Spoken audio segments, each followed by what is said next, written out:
What's up YouTube, this is Swifty2606 and welcome to today's video. Now what I've got for you here is some Crosshair gameplay on the two maps Riptide and The Block. Now if you don't know what Crosshair is, let me explain it to you. If you're the police, you've got to escort a VIP to one of two extraction points.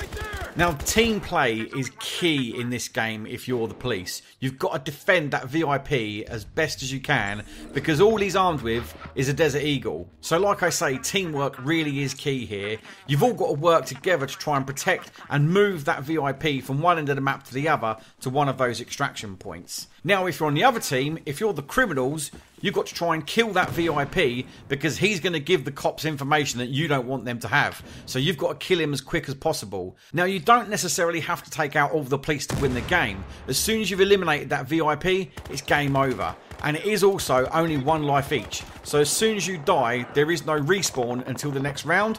You have to sit it out and watch your teammates do as best as they can. And this also can be pretty intense. If you're the last person left and you know your entire team's watching you, for me at least, it is sweaty palms time because the pressure gets so much. You know the entire team are watching you and counting on you to win the game. Now obviously with this Crosshair game mode, the maps do have to be played out on a fairly small scale. So as you can see on these two maps, you've not got a massive gameplay area, but you've kind of got, it seems to me, on most maps you'll have a left flank, a right flank, or an option to go straight down the middle. Now depending on what cover you've got and how you want to play this out, you can take various different routes on how you prefer to play the game.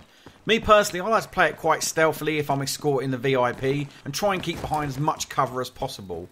I really do enjoy this game mode because it brings something totally new to the series, and like I say, it does get really intense if you're that last person left and you're trying to do well and trying to win it for the team. It does get very, very intense indeed. Now the one real big downside that I have seen with this Crosshairs game mode so far is that it really is open to a lot of trolling. If you're the VIP, you can absolutely troll the team that you're playing for just by running out into the open and making yourself as wide open to the enemy team as possible to get killed as quick as possible and basically lose it for your team. And likewise, if you're following the VIP and you're not using a silenced weapon, you can troll the VIP so much just by firing your loud weapon and letting everybody on the map know exactly where you are, and that way they're going to be able to kill the VIP really easily. So that is a bit of a downer, but I suppose you're going to get trolls no matter what you're playing. This also I think is going to make a really good competitive game mode. I can see this doing really well in the competitive market because it is so emphasised on that team play. I'd love to see this played competitively.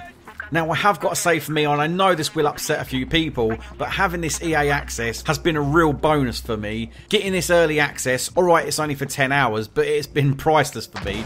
I've had a real good time playing. I can't actually wait to play it with a load of my friends so we can team up properly and actually play the objective really well. But with that, there's not long left now till the full release game is out.